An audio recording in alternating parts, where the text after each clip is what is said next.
Hare Krishna guys, I am Priyali. Today I want to share what I truly learned from the Bhagavad Gita. Not from a place of knowledge, but from a place of experience. For a long time, I thought the Bhagavad Gita was a very heavy book, something you read only when life is already breaking you. But when I actually started understanding it, I realized something very surprising. The Gita is not about escaping life, it is about standing in life without collapsing from inside. The Gita begins with Arjun, who is not a weak person. He is trained, capable, respected. Yet in that moment, his hands tremble, his mind races, and his heart feels heavy.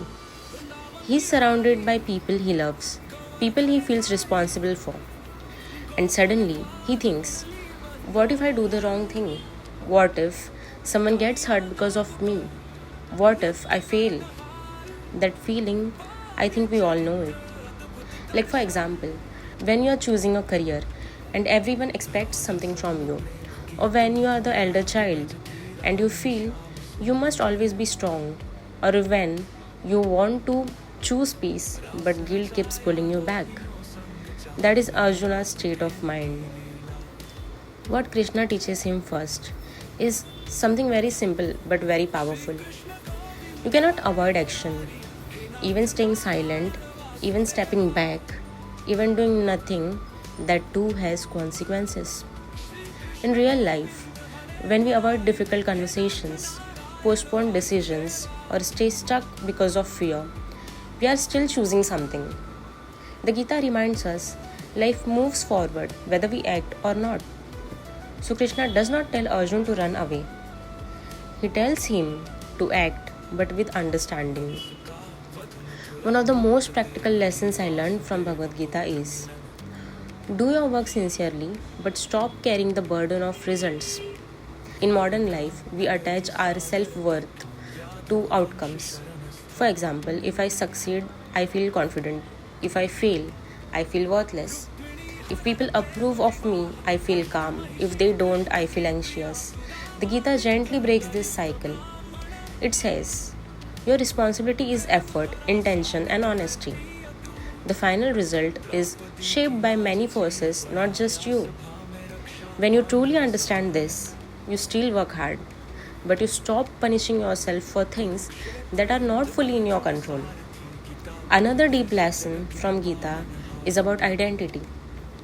We often define ourselves by our roles. I am the responsible one. I am the one who manages everything. I am the one who cannot afford to break. But Gita says, you are playing a role. You are not the role. For example, just because you are the strong one does not mean you are not allowed to rest. Just because people depend on you does not mean your needs disappear. Krishna reminds Arjun, you are the soul behind the role, not the weight of the role itself. The Gita also teaches what detachment truly means. Detachment does not mean you stop caring. It means you stop clinging. For example, you love someone deeply, but you stop trying to control their choices. You work sincerely, but you stop letting success or failure decide your peace. You show up fully, but you don't lose yourself if things don't go as planned. This kind of detachment creates inner stability. Another beautiful teaching of the Gita is devotion, not in a ritual sense, but in a very human sense. Devotion means trust. Trust that your effort is seen. Trust that you are guided. Trust that even delays have meaning. When you work with this trust, your anxiety slowly reduces. Even ordinary actions start feeling lighter. One thing that touched me deeply is how Krishna never forces Arjuna. He doesn't command, he doesn't threaten. He explains and then says, now think and decide. This shows us something important. True wisdom does not control you, it gives you clarity, so you can choose better. For me, the Bhagavad Gita became a mirror. It showed me that feeling overwhelmed does not mean I am weak. It means I care. And caring needs balance. The Gita didn't take my responsibilities away. It taught me how to carry them lightly. If even one of these understandings help you, pause, breathe, or release unnecessary pressure.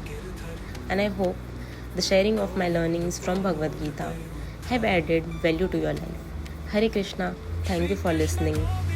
Take care, love you all, and if you find my content helping you in your daily life, then do like this video and subscribe my channel. Thank you.